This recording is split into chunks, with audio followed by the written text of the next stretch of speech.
Owning a boat comes with a number of perks, like being able to say ahoy or land ho and not feel weird about it. So here's another perk. Geico's boat insurance offers access to the largest towing fleet on the water. And with specialist support from agents that are as passionate about boating as you are, there's so much value that you'll want to say, shiver me timbers, and not feel weird about that either. Get more with Geico. This is Wheelbearings. I'm Dan Roth. And I'm Sam Abu-Al-Samad. We're up to number 17. It's been a little bit of a break because we just, again, life got in the way, but we can start with our garage or our driveway or whatever, wherever the car sits. But Sam, you go first this week. What have you been driving? All right, so I am driving the latest edition of the Lincoln MKZ, which for, I guess, probably about the past decade, at least as far as cars, has been their main volume model for cars. And it just got a significant update for the 2017 model year. So, about middle of last year, got a new front end with Lincoln's new style grille, its new sort of Jaguar-esque grille, along with some interior updates and Sync 3, and an updated version of the Ford 2-liter GTDI 4-cylinder engine. And notice I did not use the word EcoBoost there. Why did you not use the word EcoBoost? Because starting last year, when they launched the refreshed MKZ and also announced the production version of the Continental, Lincoln is no longer using the term EcoBoost. And so EcoBoost is a term, even though Lincolns have the same engines for the most part that are in Ford brand vehicles, they're trying to separate the Lincoln brand a little bit more from Ford, and so they're no longer using the EcoBoost branding on their vehicles. Even though again, as I said, this is the same from the same factory. It's the same. Yeah, it's the same engine that you'll find in the Fusion. The MKZ, under the skin is largely the same as a Fusion. It's the same platform, same dimensions, same wheelbase. Obviously it looks completely unique. It doesn't share any sheet metal with the Ford, and none of the interior parts are common, aside from the audio system head unit. So it's got a completely distinct look. It doesn't really drive a whole lot different from a Fusion, which there's nothing wrong with that because the Fusion's an excellent car in terms of its driving dynamics. But isn't that also the problem? That the Fusion is an excellent car in terms of its driving dynamics, and the MKZ exactly drives just like the Fusion. Yeah, and in fact, when they launched the current generation Fusion and MKZ in 2013 models in late 2012, they don't, the MKZ had a number of features that were unique to the MKZ that you could not get on Fusion. For example, the big panoramic moonroof or sunroof, with that could retract, and I'll get back to that in a moment. Things like LED headlamps and the continuously variable dampers, things like that. But as it turns out, because they don't sell Lincolns in Europe or most other parts of the world, the version of the Fusion that they sell in other parts of the world, the Mondeo, is available with most of the features that make the MKZ unique, aside from the styling, obviously. And so, right, isn't that their Vignale trim or whatever it is? Yeah, even on the titaniums, you could get a lot of these features like the LED headlamps and this retractable glass roof on the titanium models in Europe. So, everything that distinguishes an MKZ from a Fusion here was available on a Mondeo in Europe. So, obviously it's a different market. You're not going to, buyers aren't going to go to Europe to buy a Mondeo and bring it back over here unless, of course, they're looking for a wagon, which I've always thought that, they should offer a Fusion wagon here, because the Mondeo wagon's an awesome looking car, but that's a whole other diversion. We don't need to go down that path. But yes and no, like it gets it would give, I think about bringing that over as just the Lincoln. It would give them something completely unique in the marketplace. Yeah. They would have something unique. It's a good car. It drives on par with some of the high end or higher end European, some of the premium European brands. It's been a while since I've been in one, but still, they do drive pretty well. Mm-hmm. And it gets over that problem that the sedans on that platform have, which they're just not that spacious inside.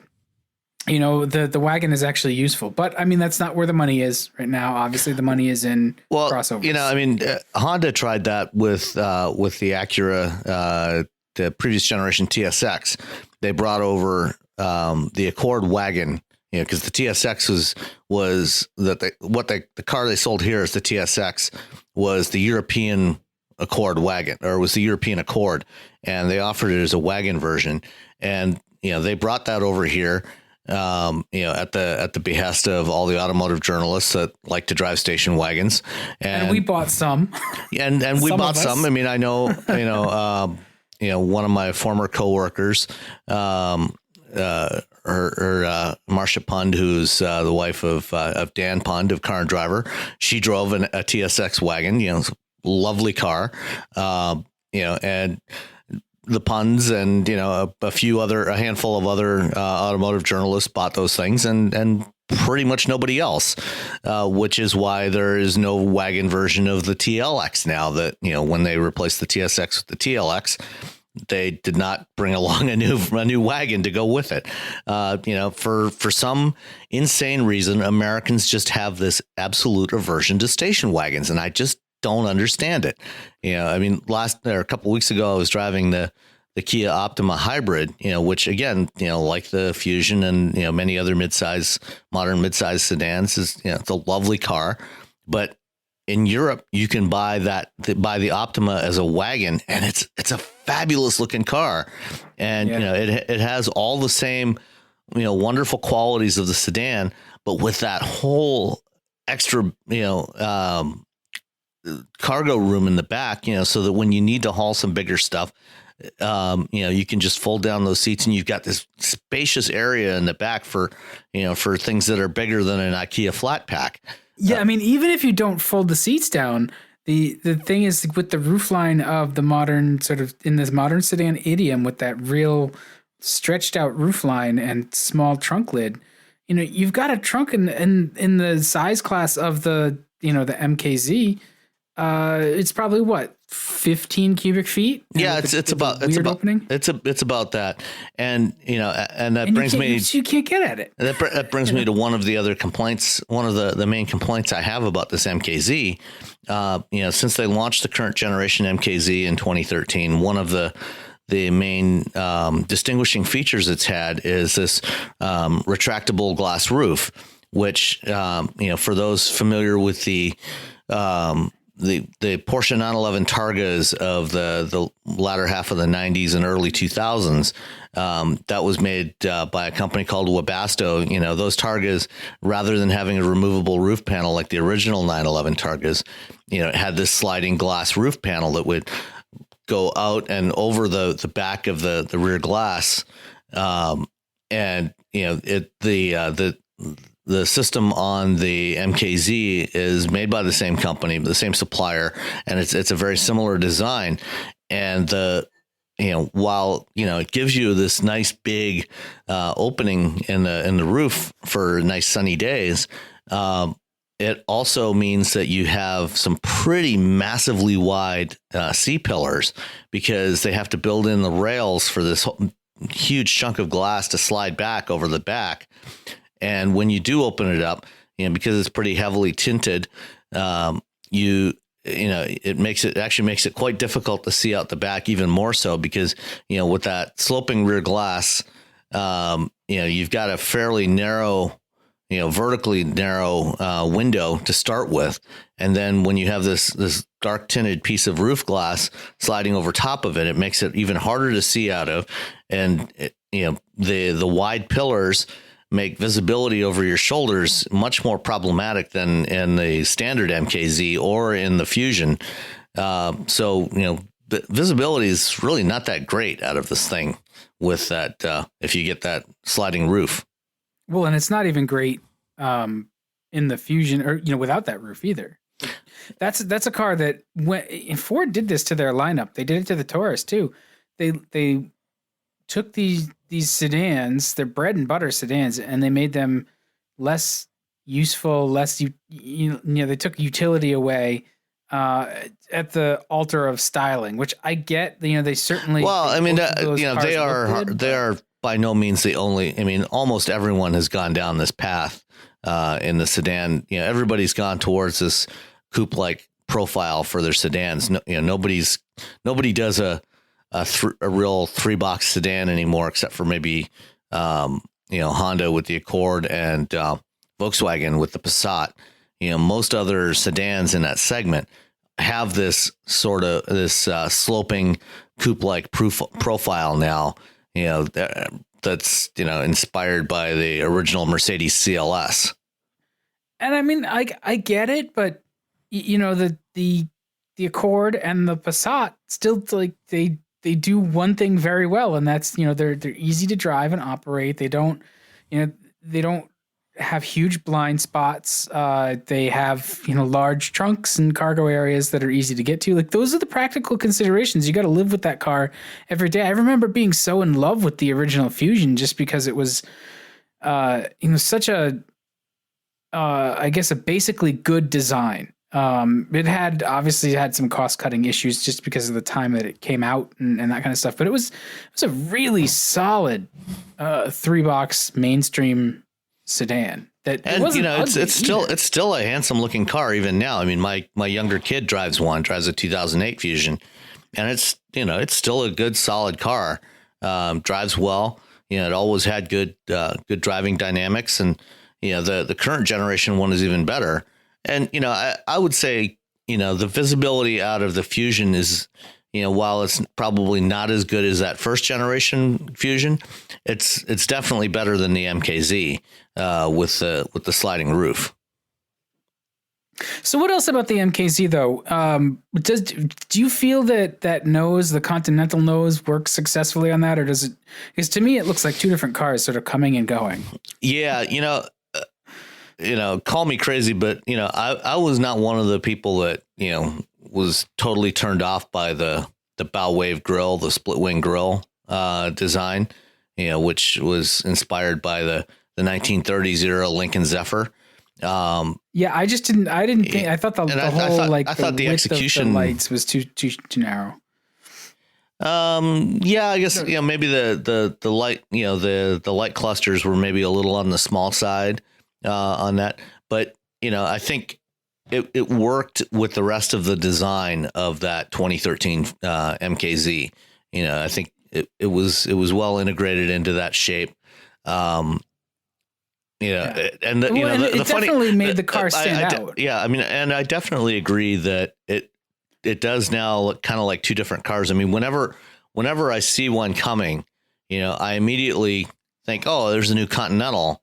And in fact, I've actually seen very few new Continentals on the road, surprisingly enough. So when I see one coming, I immediately think it's the Continental, and then as soon as it gets, past the straight on view, I realize, oh, okay, it's actually an MKZ.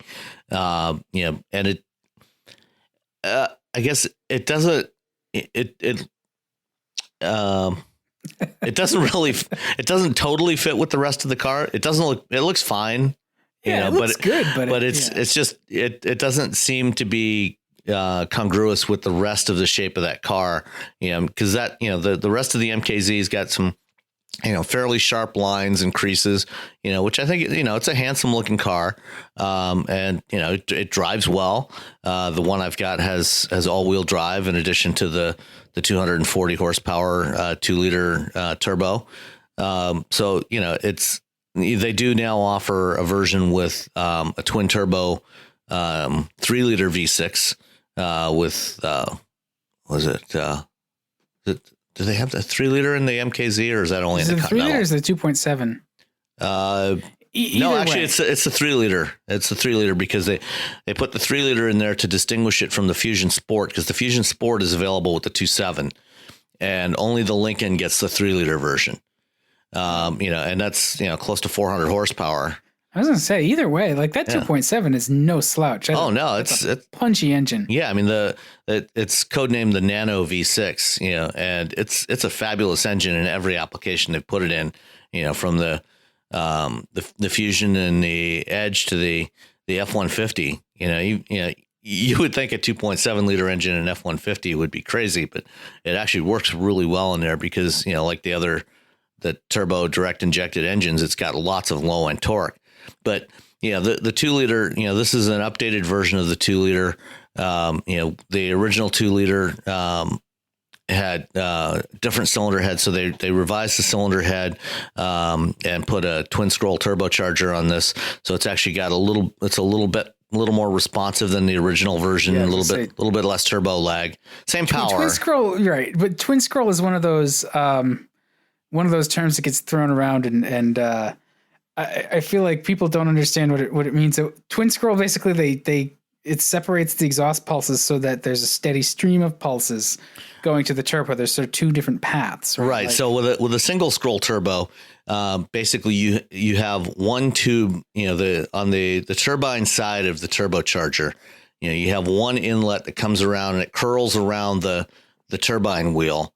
And on the exhaust side, or on the exhaust side, and so you have all of the exhaust streams coming together before the turbo and coming in, and what happens is because especially on a 4-cylinder engine, with the timing of the pulses, you actually get some feedback from a couple of the cylinders. That pushes the exhaust back towards the cylinders, and so you end up with is less pressure at the turbine wheel, and that can lead to some turbo lag. So what they do with a twin scroll turbocharger is they actually keep two separate paths coming into the turbine wheel inlet. So two of the cylinders feed one path, the other two feed the other path, and you get more separation of those exhaust pulses, and it keeps the turbo spinning up faster, makes it more responsive, so you get less lag, and it just it's not a huge difference, but it's a noticeable difference. Yeah, well, and that's the thing with turbos too. Like the peak number is less. When you're looking at a turbo sort of dyno plot, you want to see what's under the peak. How does it look under the peak? And now all these engines, they look like a plateau. It goes up at like 1200 RPM and just sits there till like 4000. Yeah, well, that's the beauty with the direct injected turbos, because the direct injection, by spraying the fuel directly into the cylinder, it gives a charge cooling effect. So what happens is, when the turbocharger compresses the air, it's a classic gas principle. When you compress a gas, it increases the temperature. And so what happens is when you, with an older style port injected engine, you'd end up having to use lower compression ratios or less boost, because when you sprayed the fuel into the intake ports with this hot compressed air, you had a higher risk of knock and pre-ignition. With a direct injected engine, you only have the hot air coming into the cylinder and then getting compressed, and then you spray in the fuel, and as you spray the fuel into this compressed charge, as the fuel evaporates, it actually absorbs some of the thermal energy from that hot air, and so it cools everything down. So you have less chance of knocking, and so that lets you use a higher compression ratio, and as a result, you get these much better torque curves, much flatter torque curves than you would with an older style turbo. Yeah, and it really does pay off. The last few turbocharged cars I've driven have been much less laggy. And even the port injected stuff, it got pretty good when they started using smaller turbos and the old school turbos was just like these giant like Garrett T3s that were on the 7.5 to 1 compression engine. It was just like you'd wait, and then it was like pow. Well, you probably remember the 1980s when they first started trying to downsize engines, to try and improve fuel economy and using turbochargers in combination with carburetors. You had carbureted turbocharged engines, and it was that was just a complete disaster. Yeah. Well, so it seems like they've worked out a lot of the kinks in that EcoBoost engine in the GTDI, because it sounds much more like a European competitor at that point. The one downside you still have with some GTDI engines like this one is, especially on a cold start, you do get some more particulate emissions, which, if you take a look at most recent Ford and Lincoln vehicles with EcoBoost engines in them, if you take a look around the exhaust pipes, you'll notice a lot of black residue around the exhaust pipes and around the bodywork, especially, on lighter colored cars, white and silver Ford vehicles with EcoBoost. You'll see there tends to be a lot of black residue on the bodywork, the bumper right around the exhaust tips. And so that's one of the reasons why a lot of the updated 2018 models, like the Mustang and the F-150, they're new generation EcoBoost engines. They're actually going to a dual injection system with both port and direct injection, and then they can use that gives them they can get better overall drivability using the combination of the two, and also avoid some of the cold start particulate emissions that they have with a lot of DI engines. I didn't know they had more particulates on cold start. I mean, I guess it stands to reason. Yeah.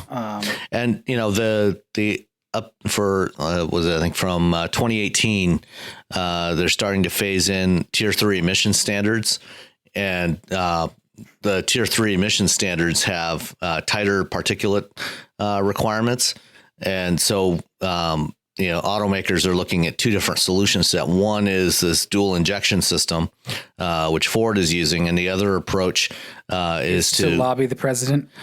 Okay, well that would be approach number 3. Sorry. Prior to the current administration taking office, the other technical approach was to use particulate filter like they use on diesels. That's what I was going to actually ask. Is like, do you think that they're going to use a particulate trap? Yeah, actually, some manufacturers are doing that, because European emission standards for gas engines are also getting tighter on the particulate standards. So Mercedes, for example, is using particulate filters on some of their gas engines starting this year, and so it's. Most of the manufacturers are going one of these two approaches, either using a particulate trap like they do on diesels, or the dual injection system. So then at a certain point, it has to inject fuel in there and go into regen like the diesels do to burn it off at a safe moment and that kind of stuff. That's interesting. That's another wrinkle. Yeah. Well, did you want to talk about anything else you're driving, or any other points about the MKZ, or should we? No, I mean, just that overall it's it's a very good car. It's solid, and it's got a very nicely executed interior. Sync 3, I think still a huge improvement over prior editions of the system. And it's got support for Android Auto and Apple CarPlay. So. Yeah, I mean that's becoming more and more common. I wish my phone actually supported Android Auto. That's like sort of the one thing it doesn't do, which I'm still kind of annoyed by.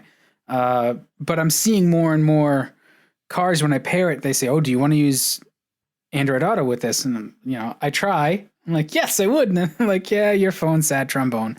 Yeah. So the the one downside on Sync 3, if you choose to use Android Auto or Apple CarPlay, it does disable App Link support.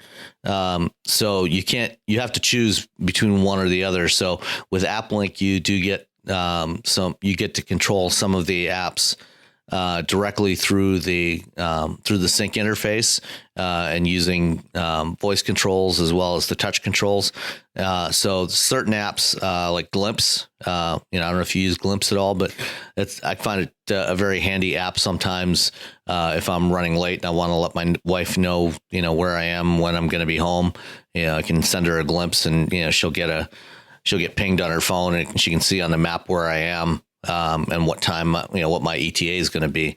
And that doesn't work through Android Auto. But so if I wanted to use that, I'd have to turn off Android Auto and use the App Link. Yeah, and that's I have noticed that I don't use Glimpse, but even when I use something like that has Spotify support or Stitcher support, if it's a car that has App Link in it like that, I'll be able to use the app on the the main head unit screen, and it'll just display like a Ford logo on my phone, which I actually like that better instead of having to fiddle with the phone and right. But both of those apps are also supported through Android Auto, so you can use them that way. You can use them either way. Yeah, well, that's good. Does it have Wi-Fi too? It does have Wi-Fi, and this one has Sync Connect, so it's got their telematics system. It's got a 4G LTE radio built into the car and a Wi-Fi hotspot. So if you're taking a road trip and you get the kids sitting in the back, or your partner wants to use the in-car connection instead of their phone data link connection, you can do that. See, I was kind of initially a skeptic, and I think if I were to actually purchase a car with Wi-Fi capability, I don't know that I'd want because it's just another bill. But it's not necessarily that expensive. In the family car, it kind of makes some sense because there's been times where I've actually had to share tether my phone to the other devices that can do Wi-Fi that can't. We don't have any other. Like we have an iPad that does Wi-Fi only.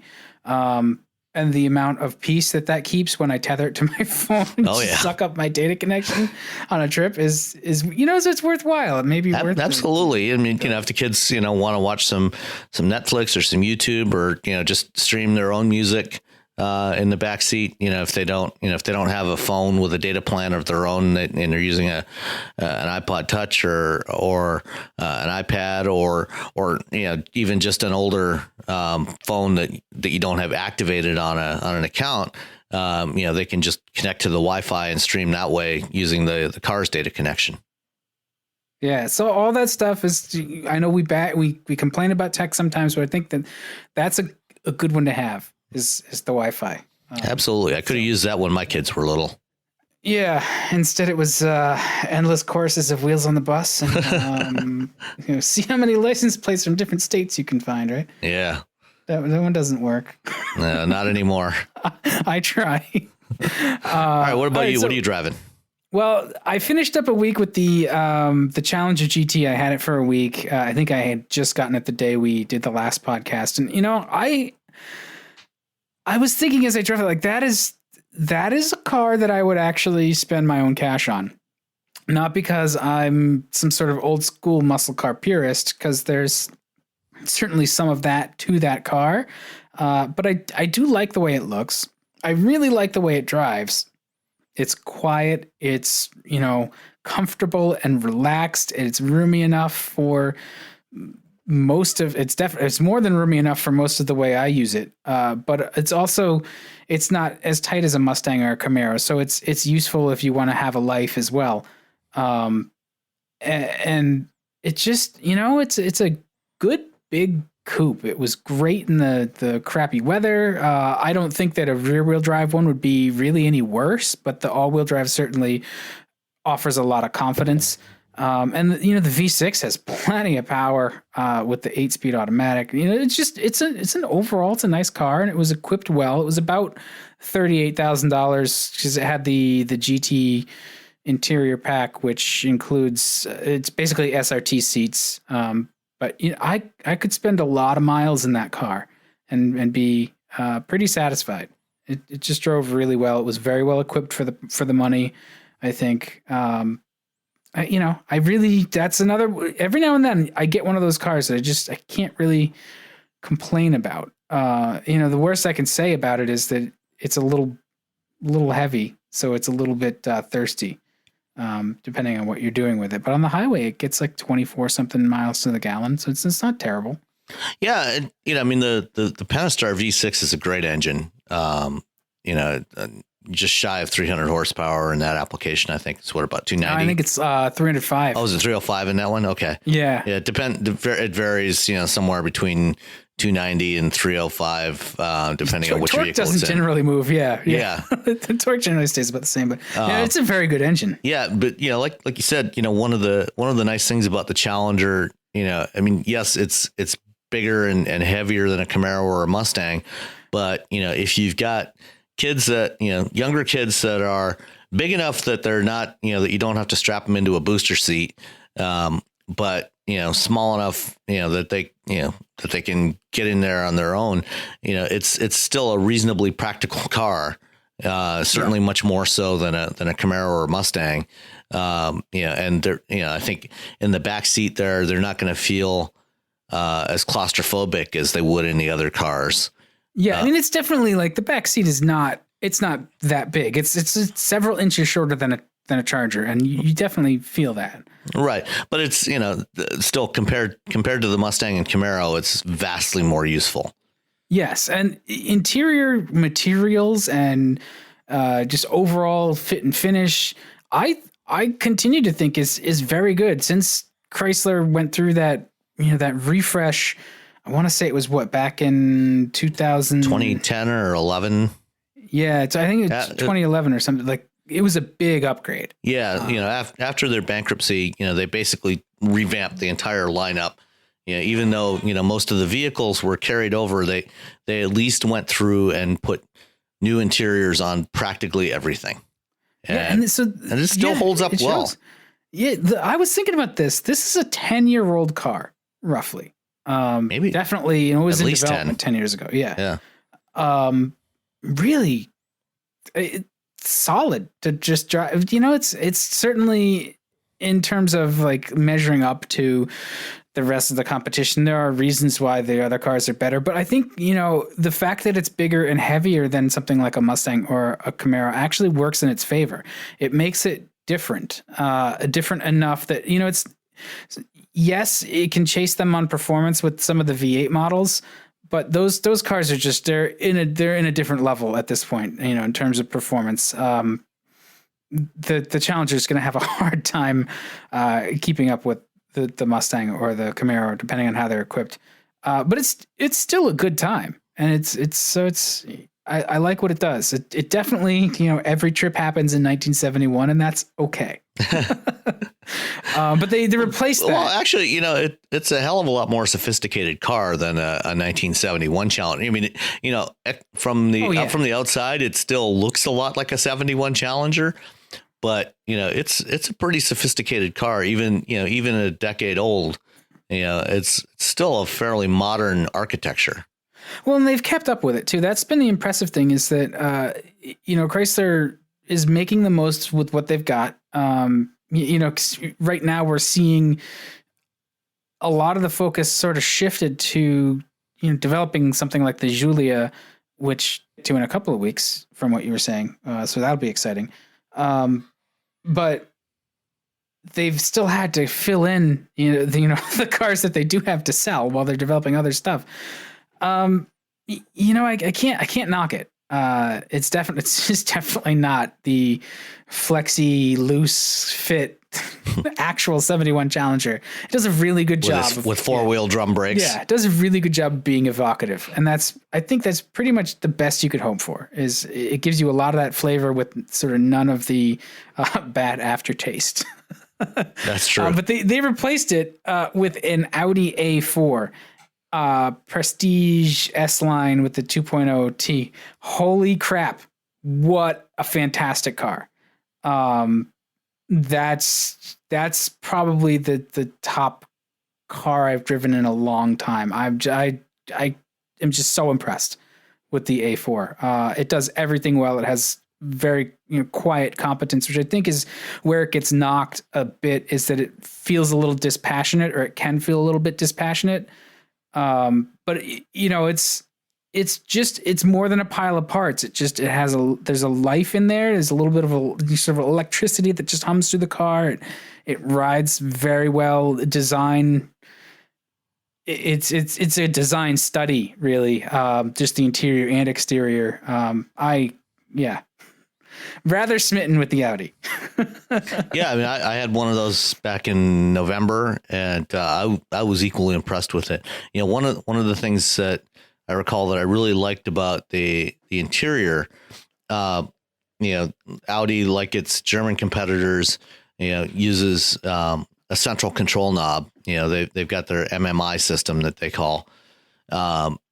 But one of the interesting things that they did was the shape of the shifter. It's got this kind of flat surface on the top of it. Because it's not really meant to be shifted a whole lot, except for going from park to reverse or drive. So when you're in drive, it's got this flat surface, and it's kind of overhangs the MMI controller a little bit. And basically provides a support for your, for the palm of your hand, when you're controlling that. So you have really precise control. It's really well thought out. I think. I didn't even think. I can definitely agree that that's exactly what I did with it, and I didn't even think about that sort of attention to detail. That really permeates the car. It's just the controls. I'm impressed because it has a lot of tech in it, and I've wound up using the tech, even the handwriting recognition. I found that the easiest way to put an address into the nav. And in the past, like I've kind of scoffed at that, just been like, yeah, it's a gimmick, it's a parlor trick. It worked really well here, and the updates they've made to the MMI system. So it has a couple of I think there's 4 hard buttons. For getting through the bigger sections, so you can select like nav or radio or radio media and the telephone and a couple of other things. But they've added enough hard buttons to the MMI control system to make it really useful really quick. Yeah, I've used the handwriting recognition on the Audis, BMWs, and Mercedes, and all of them do a reasonably good job of recognizing the characters. But I have found them to be significantly slower than just twisting the knob, to select letters and numbers. I find just using the knob directly to be a faster interface. And, in cases like the Audi, where it does have Android Auto support, just using Google Voice Control, I find to be the superior interface for all of that. All right. So what kind of fancy Android phone do you have that you can use Android Auto with all this stuff? Just a Nexus 6P. Okay. So I've got a Droid Mini. So it's an XT 1030. Okay. Yeah, that's an older one. Right. Does not do it. Yeah. No, you got to have, I think, are you even on Android 5 with that one? Yes. Or are you still on? No, it's on 5. It's not Android 4. I don't think it's Android 4. Okay. But I also didn't want a ginormous phone. That was part of the reason why I got the Droid Mini. So. Right. Yeah. I mean, I have a 6P, and it works great. As a Nexus, it's always got support for all the latest features in Android. But even before that, I had a Moto X, and it has Android Auto support as well. So yeah, I almost went with the Moto X. It was like twice the price, and I'm cheap. So. I was like, I know I'm just going to drop it. One of these days I'm going to drop it in a urinal or something. That's going to be the end of it. So why spend too much? Yeah, I think what it was with the handwriting recognition was when you select nav, it defaults to like entering an address. So you just hit nav and you start writing on the top of that control knob, and you can just enter your address real quick.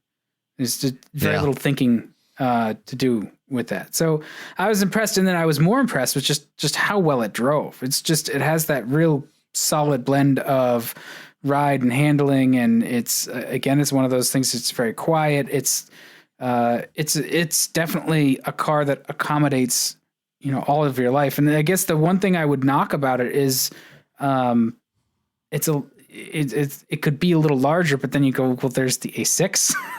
So Right. Yeah, I can't really find anything to fault about the A4. I'm really really impressed with it.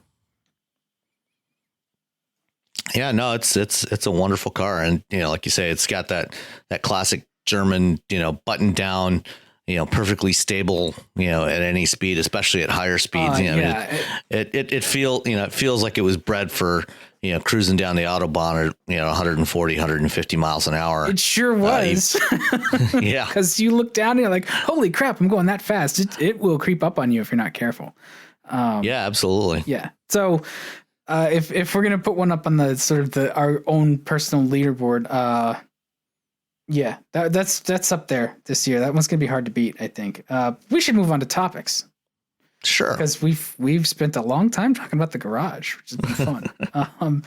But there's been a few things going on lately, and one of the companies we talked about not too long ago was Mobileye.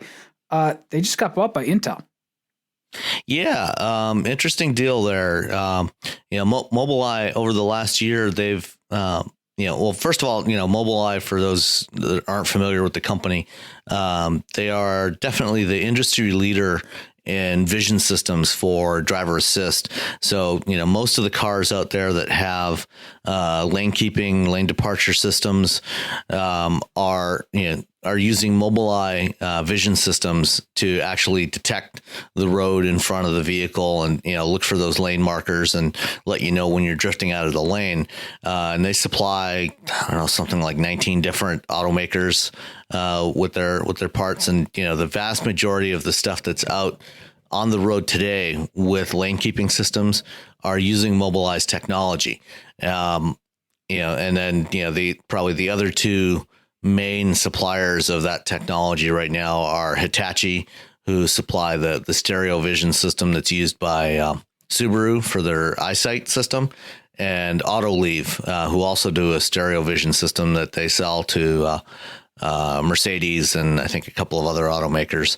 But Mobileye, over the past year, they've gotten heavily involved with Intel on a couple of different projects. So they had a partnership that was announced early last year with Intel and BMW. So BMW for their autonomous driving systems. So that one, BMW is actually developing the control software for that one, and they're working using Intel processors and Mobileye's vision system and their vision processing chip and software. And then the other one is with Delphi, who are also partnering with Intel and Mobileye. And what's interesting with Mobileye is Mobileye doesn't actually make the camera sensors that are used for these systems. They get camera sensors from other suppliers like Sony and other manufacturers. But they design their own custom processing chip, and they do the software algorithms that do the image recognition. And so their line of chips are called the IQ chips, and their current generation system is the IQ3. So that's what you find on a lot of cars that have lane keeping today is the IQ3. 2018 they're bringing out the IQ4, and then a couple of years after that the IQ5. And what's interesting about that chip, the ones they have today, they're made by a company, a chip maker called ST Microelectronics. So Mobileye designs it, and it's fabricated by ST. And that chip is very highly optimized for doing a lot of AI type algorithms, artificial intelligence algorithms, and for doing the image processing and also sensor fusion, which is going to be an important part of the autonomous systems going forward, because they've got to combine all these different sensor inputs from radar and LiDAR and cameras and ultrasonic sensors to create this coherent view of what's around the car when it's driving. And so what we're seeing happen from a lot of the companies that are developing automated driving systems is this kind of electronic architecture where you've got basically two kinds of processors in there. You have these AI optimized processors that are controlling what's referred to as the perception system. That's the sensing system.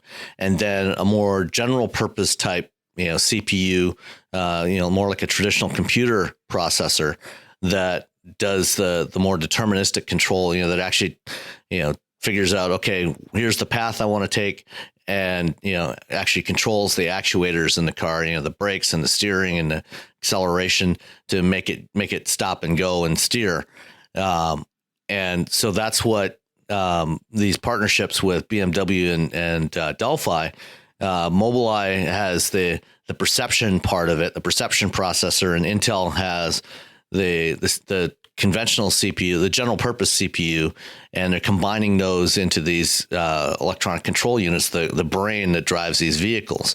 And then the other big company that's involved in a lot of this stuff now is NVIDIA, who you're probably more familiar with for producing graphics cards for computers. But NVIDIA's got they've got their own autonomous driving system that they call the Drive PX platform, and it uses a similar kind of architecture. They use one of their big graphics processors as the perception engine, and then an ARM based, more like a smartphone processor as a system on a chip to do the controls. And what was just announced. So this week we've had two big announcements. We've had Intel announcing a few days ago that they're buying Mobileye for $15 billion. So they'll be producing future Mobileye chips, and they'll be more closely partnered together on a variety of autonomous driving systems.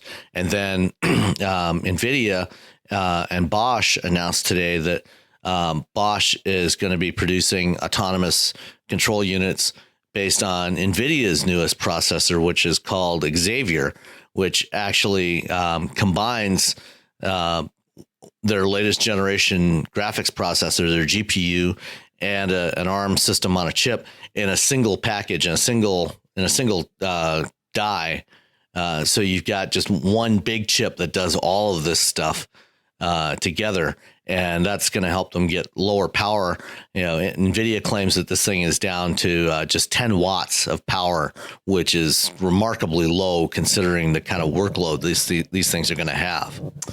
Yeah, it's just, I was going to say that's a single point of failure, but I guess the control unit itself is really the single point of failure. So it doesn't really matter about the chip all that much. And I think having it all, like you said, on a single die is probably actually going to make it a lot quicker than having two chips. You got to put them together on a circuit board.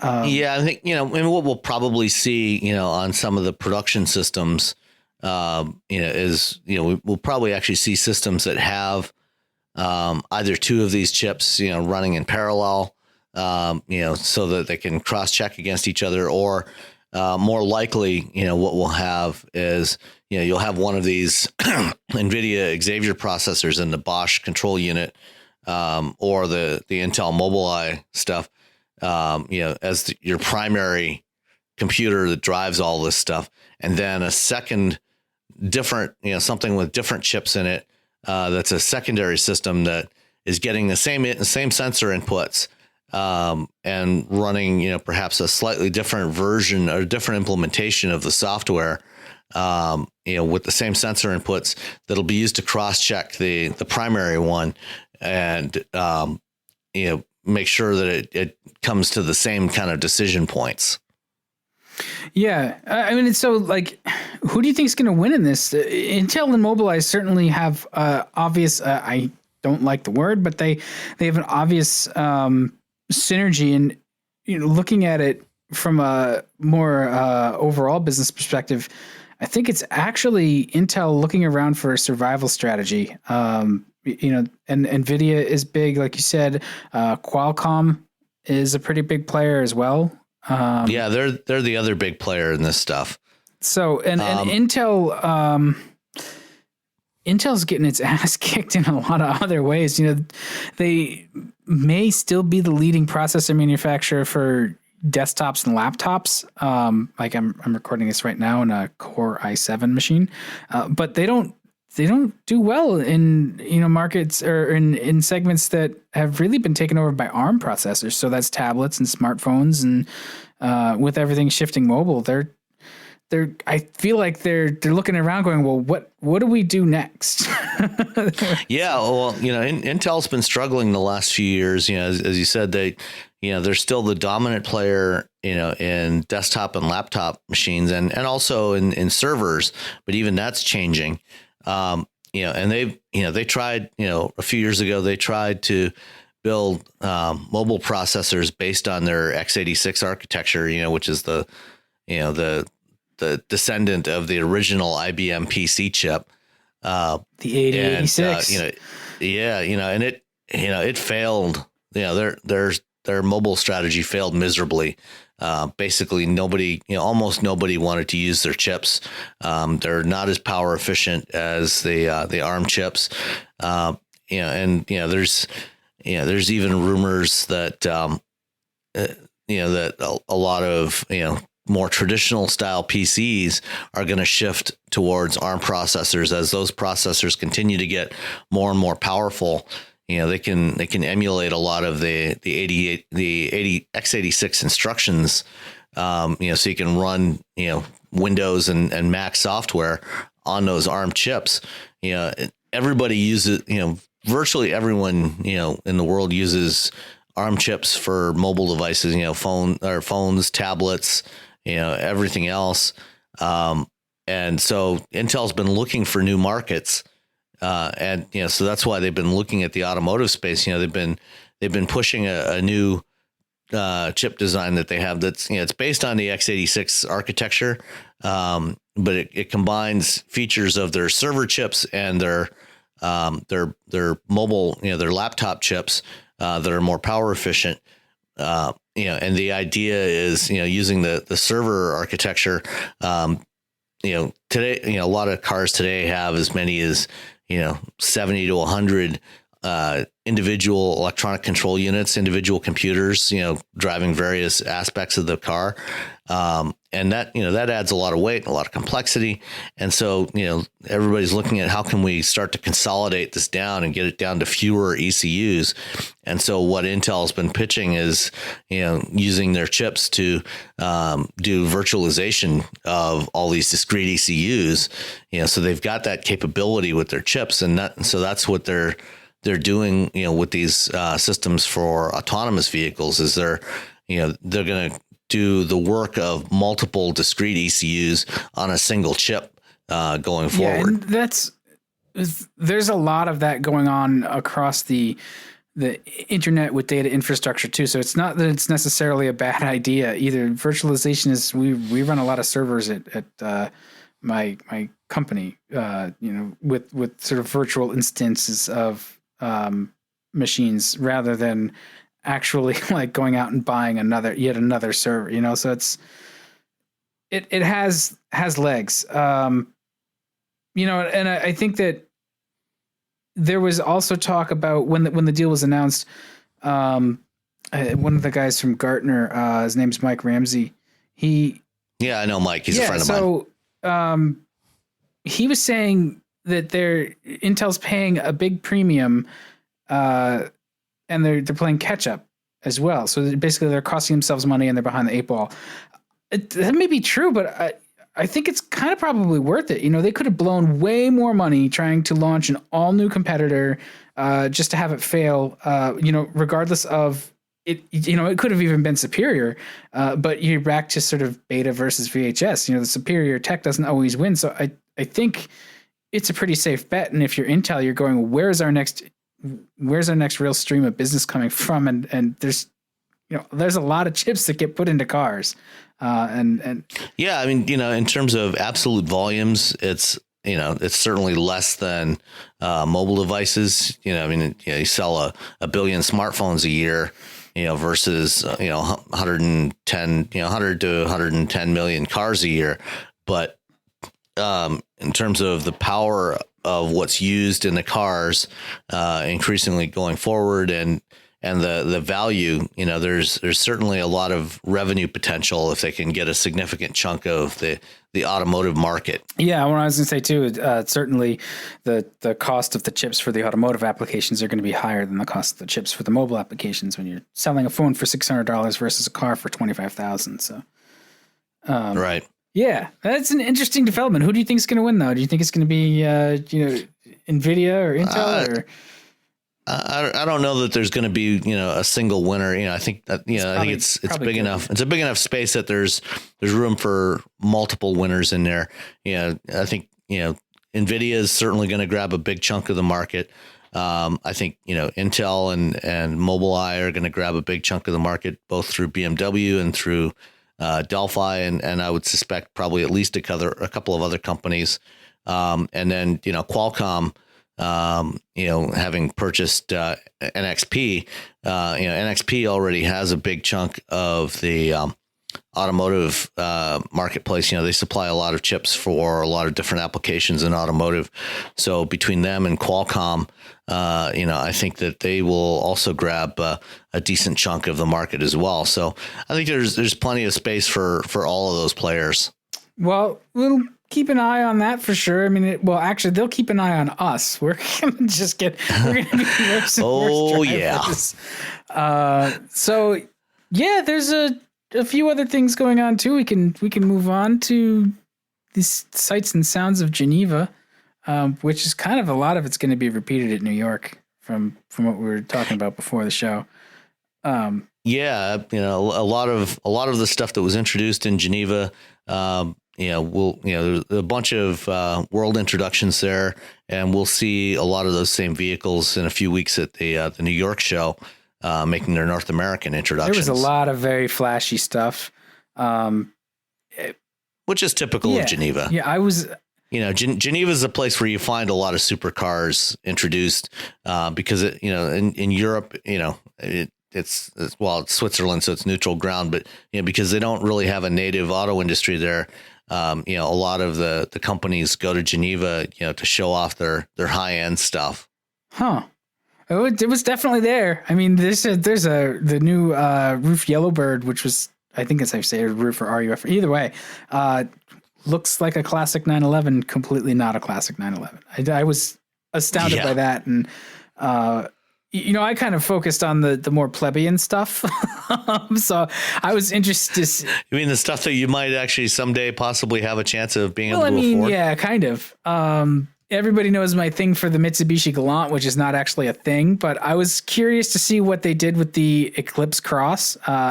There's lots and lots of bitching about how the Eclipse name has been sullied and all of this stuff. It's like, whatever.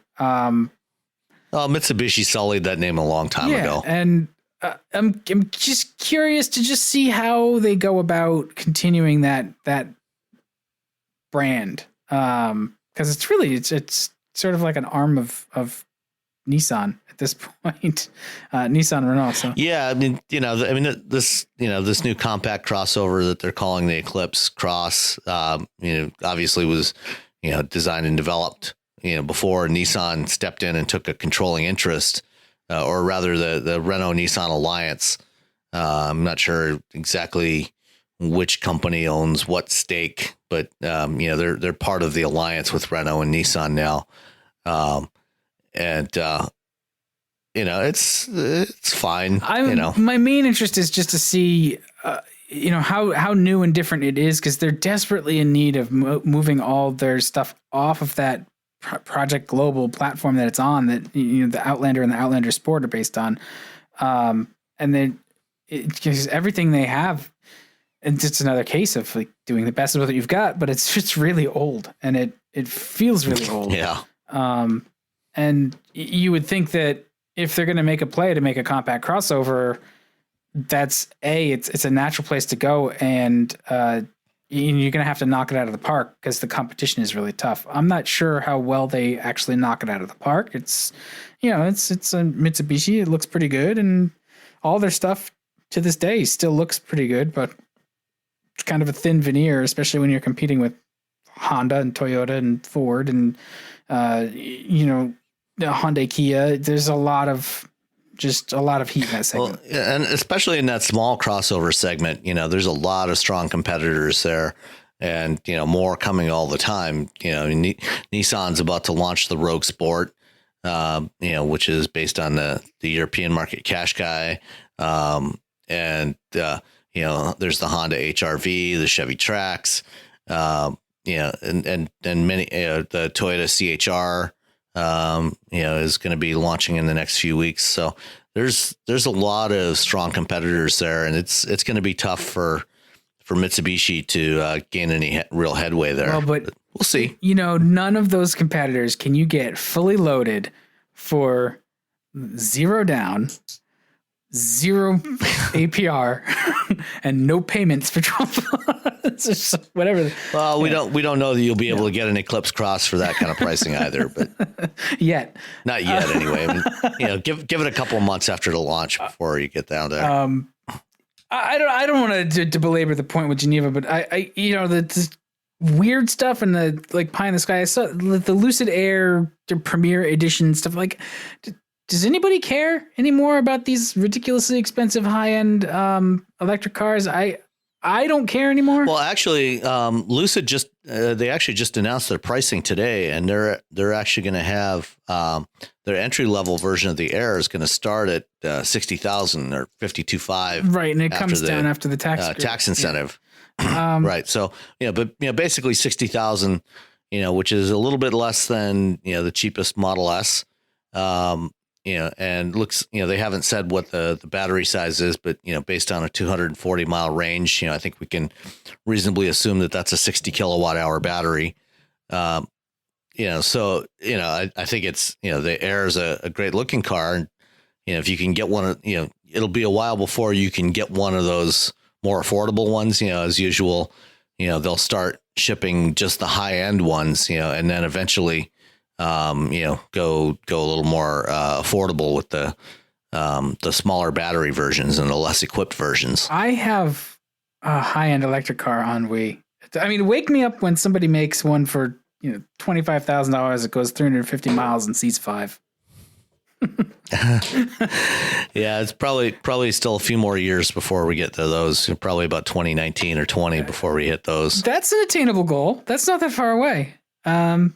Okay. Yeah. I'll wait. That's fine. And then the Airbus Ital design pop up. Again, flying cars, man. Flying cars just will not die. They won't die, but they won't live either. No.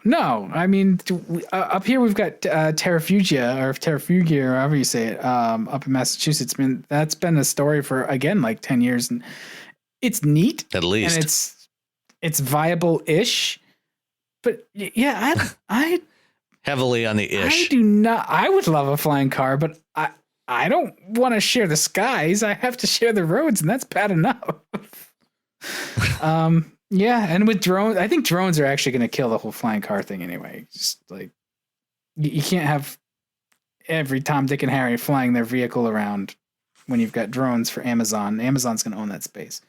So yeah. Anyway, but of course, the real news from Geneva was, of course, the Porsche Panamera wagon. I mean, that is one thing that I actually I saw a tweet that was just some sort of expletive that said, "Look at this thing," and I retweeted it because I was like, "Yes, that is true." That remains in a somewhat attainable aspiration. The Panamera has finally gotten its ugly. Very somewhat attainable. Yeah, I mean it's a stretch. I need to make my first million first. Yeah. But it's a great looking car. It's everything that the Panamera we wish it had been from the start. So they've found redemption. And then, of course, we got the production versions of the Honda Civic Type R, the McLaren 720, the Alpine A110, and the Subaru Crosstrek. Yeah, which we had a listener ask about, and so it's finally here. The Crosstrek based on the new Impreza, which I'm sure is fantastic. I've heard nothing but praise for the new Impreza. I'm interested to drive one soon. I'm sure they're getting up our way here in New England. So Yeah, the old Crosstrek didn't suck. The new one's going to be great. That's sort of the long and short of it. It looks good. Yeah, and Opel showed the new Insignia, which we will be getting as the next generation Buick Regal, and that one is going to be, I believe, it's going to be shown at the New York Auto Show in a few weeks. So we'll come back to that one at that time once we've had a chance to take a look at it in person. Yeah. Rumor has it though that they will be selling it here as both a wagon and a 5-door hatchback. So the wagon, I think, again, would be really smart. It's interesting to see they're testing the waters with some of this stuff. Nobody's made that stick yet. Nobody. I mean, a hatchback Regal would be great. Yeah, well, the current generation Regal hasn't been a huge seller here in North America for Buick. It got off to a reasonable start, and then once they introduced the Verano, sales of the Regal really kind of tanked. Well, yeah, they're really close in size. I mean, the Regal is nice, but it's a little tight. It's a little on the small end of the midsize sedan segment. Although, I think the new one is bigger. Yeah. And I think it would make sense for Buick to do that. To do the 5-door hatch and the wagon, really to set it apart from the Malibu. And, to give it something unique and distinctive in that, kind of slightly more premium segment, and set it apart from the likes of the Lexus ES and, the Acura TLX and, the Infiniti G50. If at the very least, it gives us enthusiasts something to say, like, build it and I'll buy it, and then we won't, but we'll wait. Maybe they'll come around used. And so it'll be a new cult classic they're creating. But also, like, Buick's in this position where I don't even know that GM expects to make a profit with Buick in the US. So they can kind of experiment a little bit with this. I feel, I'm not privy to any boardroom discussion, but it almost seems like, given that Buick is here mostly because it's in other markets, and so the shine of being in the US market. And by other markets, we mean China. I mean China, yeah. But that's one of the reasons cited consistently for Buick surviving when Pontiac didn't. It's like they can afford to play a little bit with Buick and see if any of those are going to work without really any consequence. They don't expect to sell many of the Regals overall, so whatever tiny amount of volume, if their production is flexible enough to switch between the body styles without losing time and money, and I'm sure, given GM's new focus on the bottom line and their discipline, they've worked some of this stuff out ahead of time, I hope. Yeah, well, I mean, they're shifting production of the Regal back to Germany. The current generation Regal was built in Canada at the Oshawa assembly plant. So, because the sales were relatively low, they're shifting it back to Germany to the Opel plant in Rüsselsheim alongside the Insignia, where they're already making those other body styles anyway. And basically, the only difference between a Regal and an Insignia is the badging Insignia. And literally the Insignia and, the US spec versions of the engines. So, it makes, it's not going to cost them any more to do different body styles that they're already building anyway for the other markets. Is it going to cost them more to move production back to Rüsselsheim from Oshawa? And then ship the cars across the ocean? Considering the volumes, unless the volumes grow substantially, probably not actually. It'll probably cost them less to build them in Rüsselsheim alongside the Insignia rather than have a second plant, building 20,000 of these, 25,000 of these just for North America. That's true. Actually, if you've got a whole plant making only that few cars, like that's a loss. Yeah. This is global manufacturing it's just fascinating. Unless, of course, you happen to be living in the White House right now, in which case, it's a bad thing. Yeah. Speaking of that, and some moves that are being Must we made, speak of that? I guess I so. mean, There's a couple of things, a couple of points. We want to talk about. You know what? I'm just going to lead off. So the budget proposal includes a $1 billion cut to the Coast Guard. Now, you might think, okay, Coast Guard, boats, water. What does that have to do with cars? Because it's that kind of cut is very bad for drivers, and I will tell you why. Sam, I was going to ask you how many miles you drive on a daily basis, but I know you work from home. So. But I have to go out, pretty several times a week for meetings with clients and events and things like that. So, okay. Yeah, I'd say, on average, I'd probably drive, between 200 and 300 miles a week. Okay. Yeah. So that's a healthy amount. I think that may be more than I do. So of those miles, do you take note of how often you cross a bridge over a navigable body of water? Probably, fewer than 10 times a week.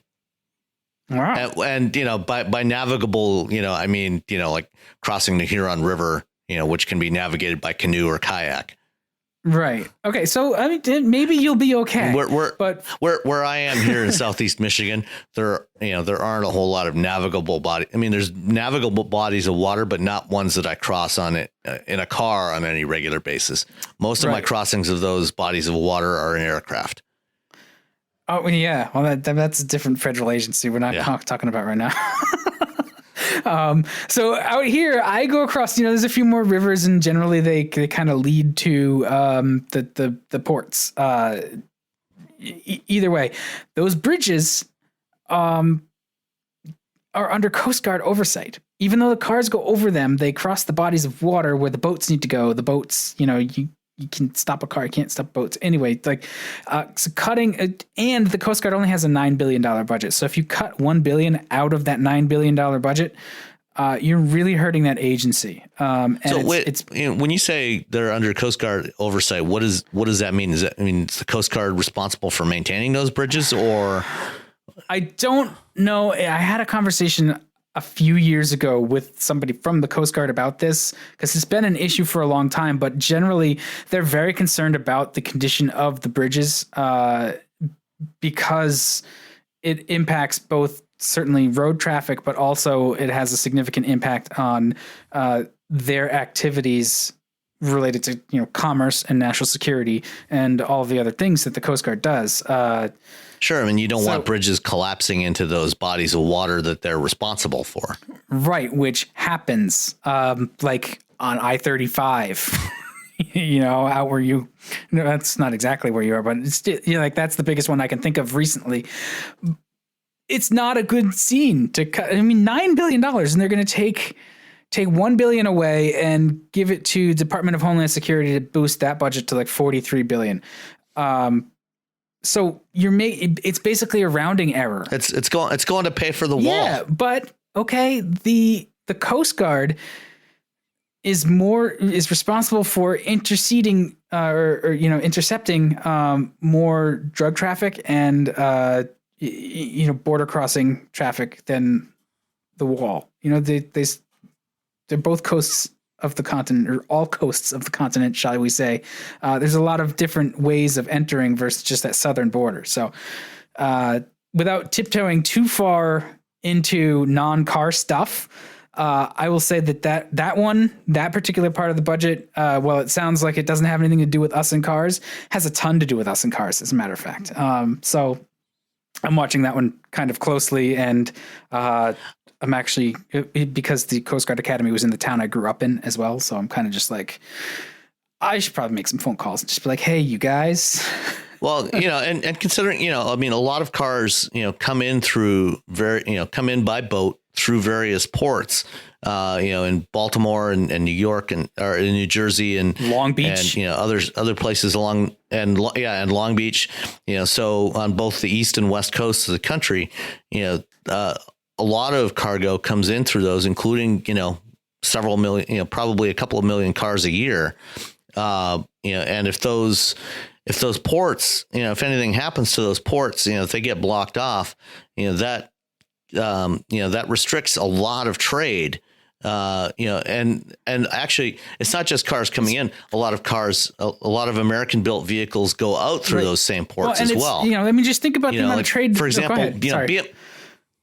BMW's biggest plant in the world is their plant in Spartanburg, South Carolina. They build more vehicles in Spartanburg. They build about 500,000 vehicles a year in Spartanburg. And more than half of those are exported, to other parts of the world. So they build their X3, X5, and X6 there. And I believe they're also going to be building the new X7 there. And many of those are exported to the rest of the world, and they go out through ports on the east coast of the country.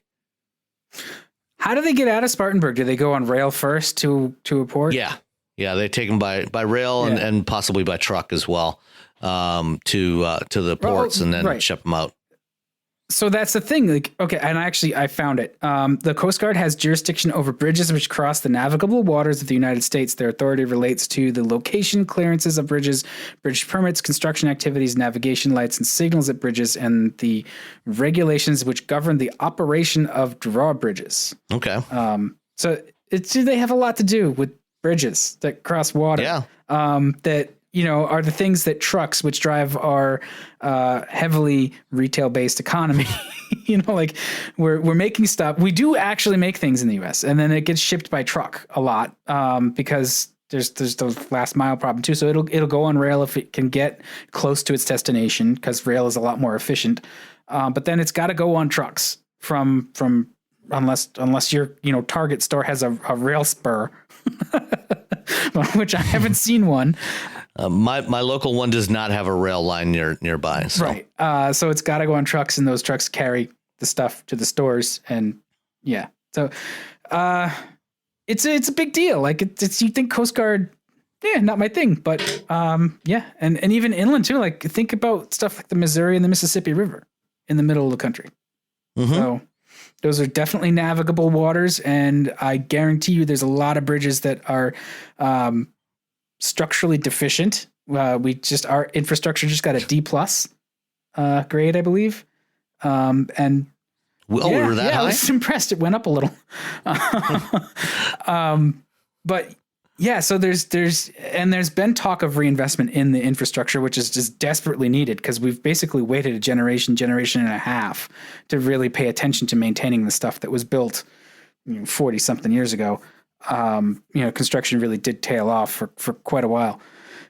So yeah, that's stuck in my bond. I don't want to belabor the point. We can move on because we can talk about the next fun thing. It's the rollback of EPA fuel economy standards, which was, floated today because the president was in your neighborhood. Was talking about that. Yeah, he was just a few miles from here.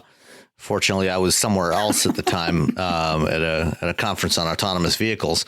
But he came to town to announce that EPA was going to reopen the midterm review of the fuel economy standards. So just as a quick refresher, when they set the new CAFE and greenhouse gas emission standards back in 2011, 2012, part of that process, they initially set standards for the period of 2012 through 2020, and they decided that they worked out a deal with the auto industry that they between 2016 and 2018 they would do a midterm review, taking a look at the progress that the industry was making on improving fuel efficiency. And what the costs were, what the benefits were, and take a look at the targets for 2020 through 2025 and see if they needed to make any adjustments. That midterm review started in early 2016, late 2015, and was not due to be, they had a deadline to complete it by 2018, but what happened was in the waning days of the Obama administration, they decided that they had enough data from the initial part of the review that they came to the conclusion that, the industry was able to meet the existing targets, which the overall corporate average fuel economy target was 54.5 miles per gallon, that they would be, they had the technical capability to meet that, and that it was economically feasible to do so. And so they left the targets, as they were at that point, and went ahead and finalized that for that 2020 to 2025 period. The industry, of course, was, or most of the industry was not too thrilled with that. In large part, the issue that, as we've long had in this country with fuel economy standards is that, the corporate average fuel economy was based only on dealing with the supply side, basically mandating that the industry had to supply vehicles that met a certain fuel economy requirement. But we've never done anything on the demand side to make sure that there would actually be consumer demand for those types of vehicles, because, obviously to increase fuel economy, there's some cost associated with that. And in an environment where fuel is cheap, consumers are less inclined to spend extra money on more fuel efficient vehicles if they're not going to realize any real savings, or if the payback period is so long because of cheap fuel prices that they don't see any benefit, any personal financial benefit to it.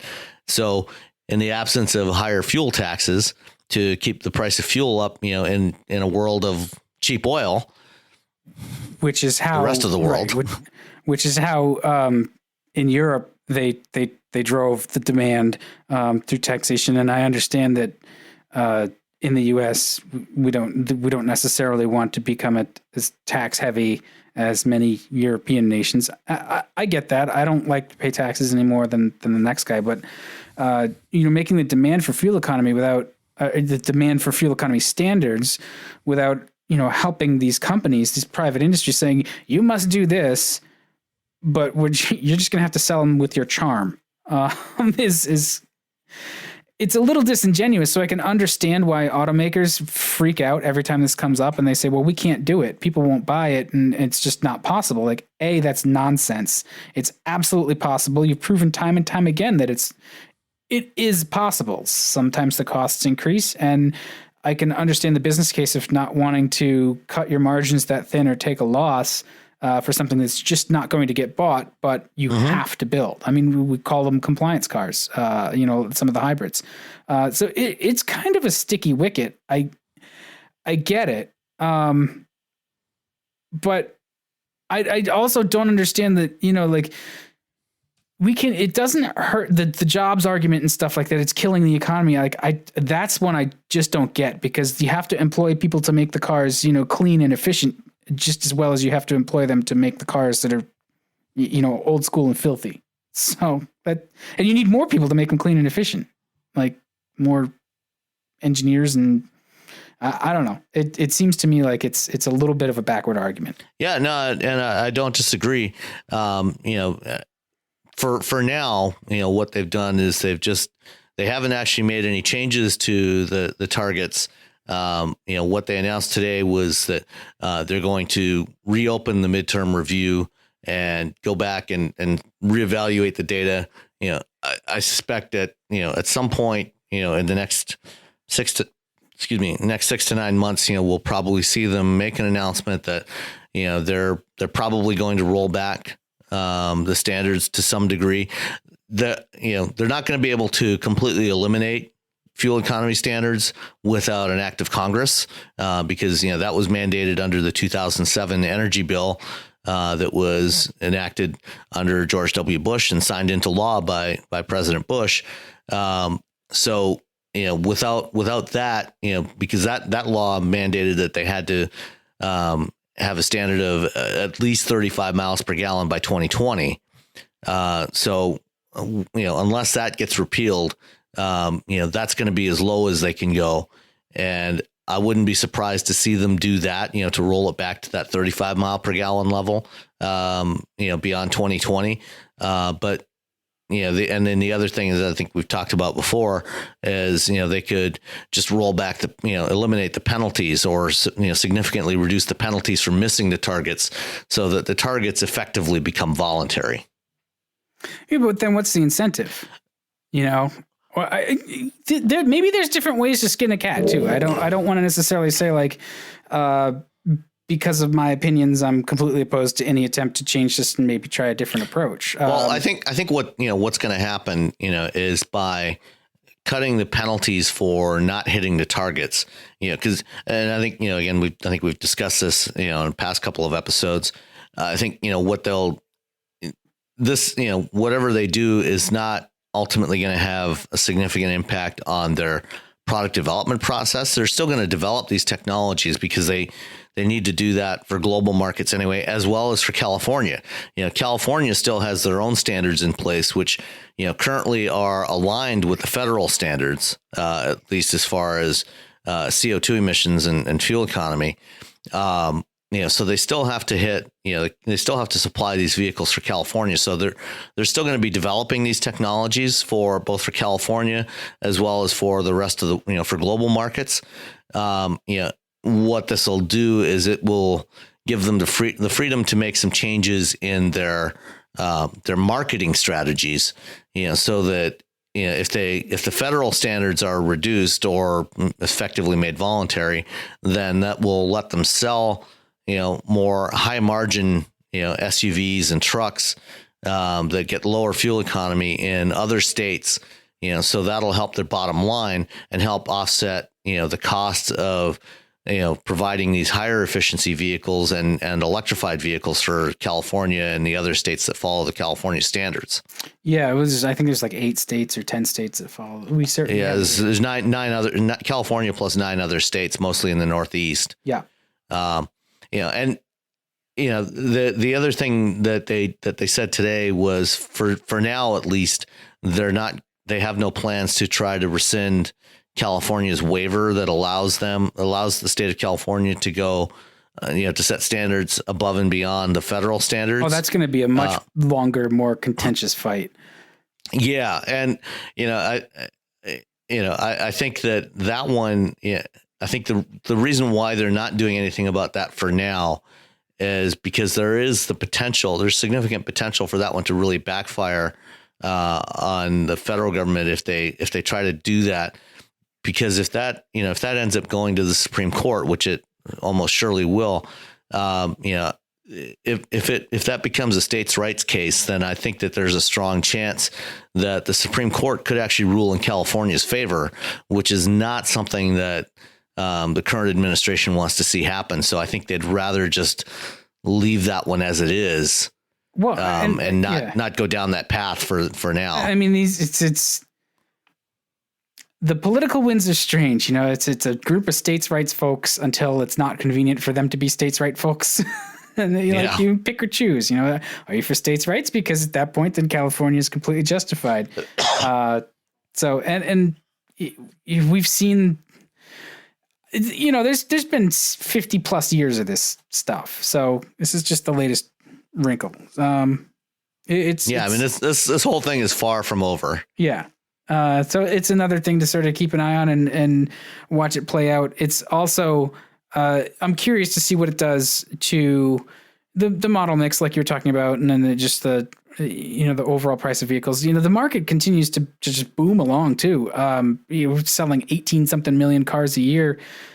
It's about 17 and a half, but I mean, it's actually, last year was basically flat. It was up only slightly from 2015. I thought last year was like the highest year ever. Maybe. Well, it was, but not by much. I mean, it was up by about 100,000 or a little more than 100,000 units for the year. So, and this year, they're on a pace for about the same, for about 17.5 million units this year.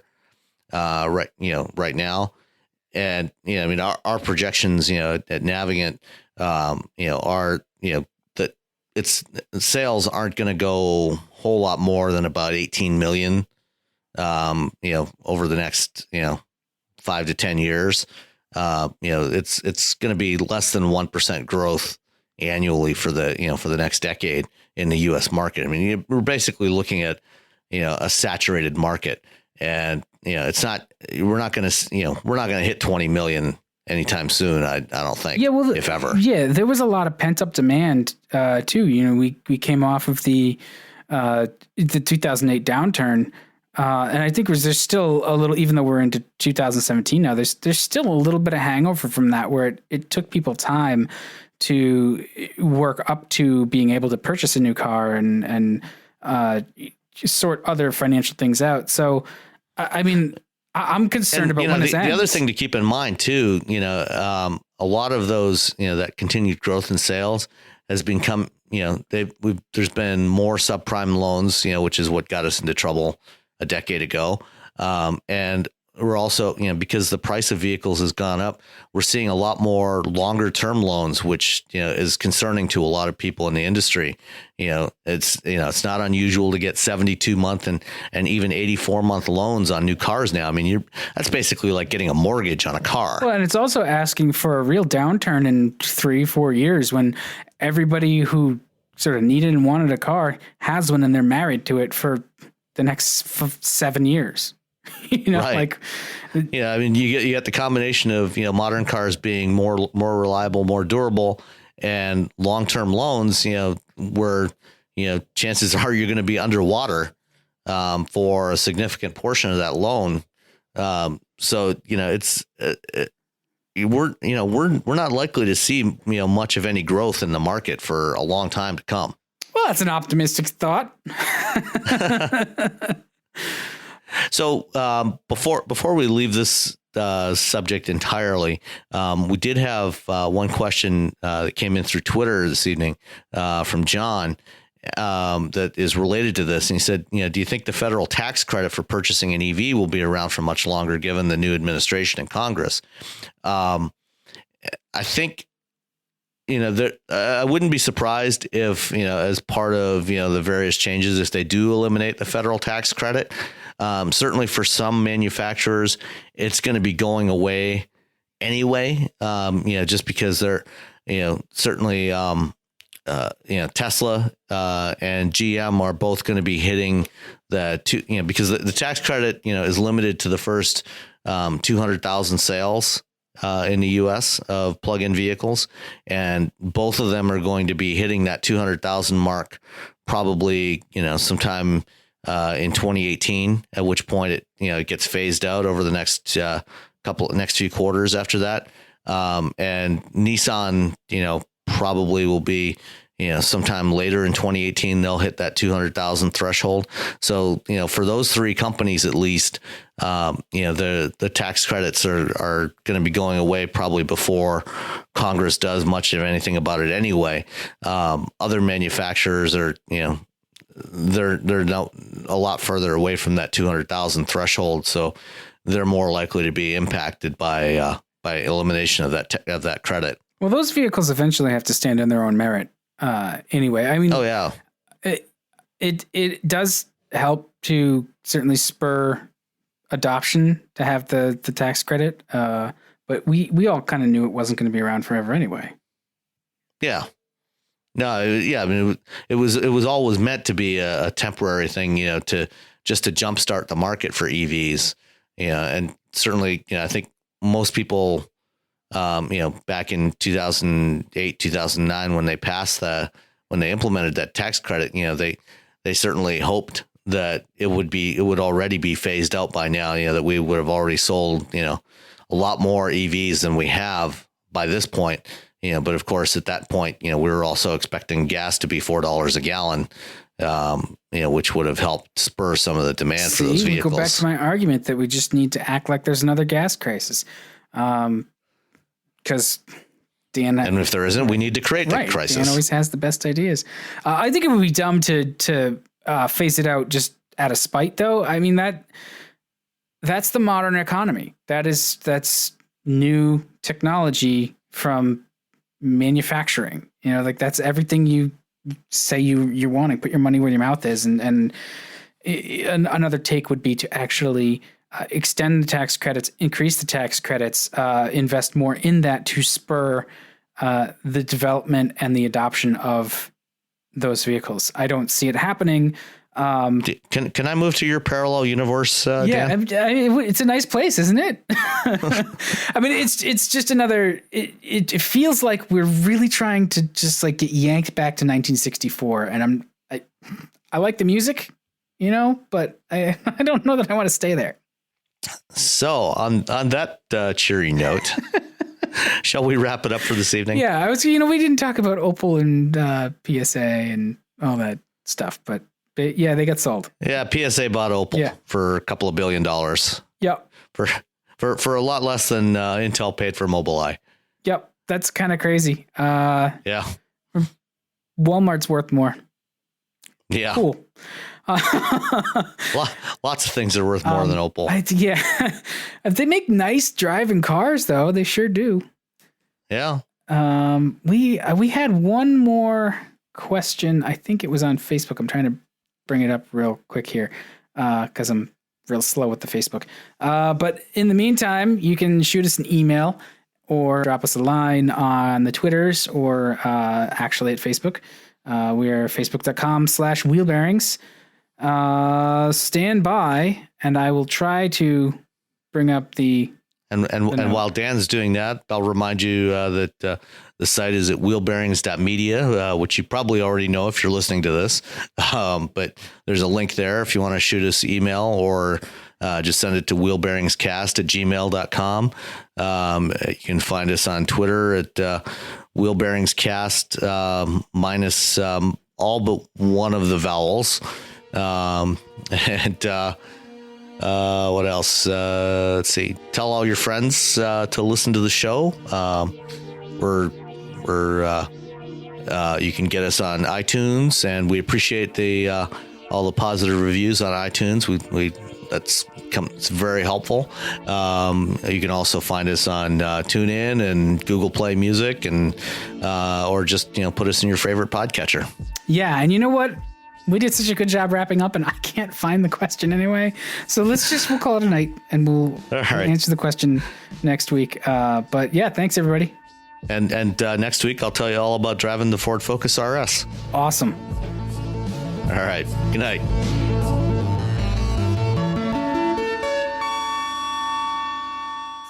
Owning a boat comes with a number of perks, like being able to fling your favorite fishing rod around. And here's another perk. Geico's boat insurance covers your boat and your belongings. And with specialist support from agents that are as passionate about boating as you are, there's so much value that you'll want to high-five someone. But not while you're holding your fishing rod. That's a prized possession. So hold on tight with both hands and keep it covered through boat insurance. Get more with Geico.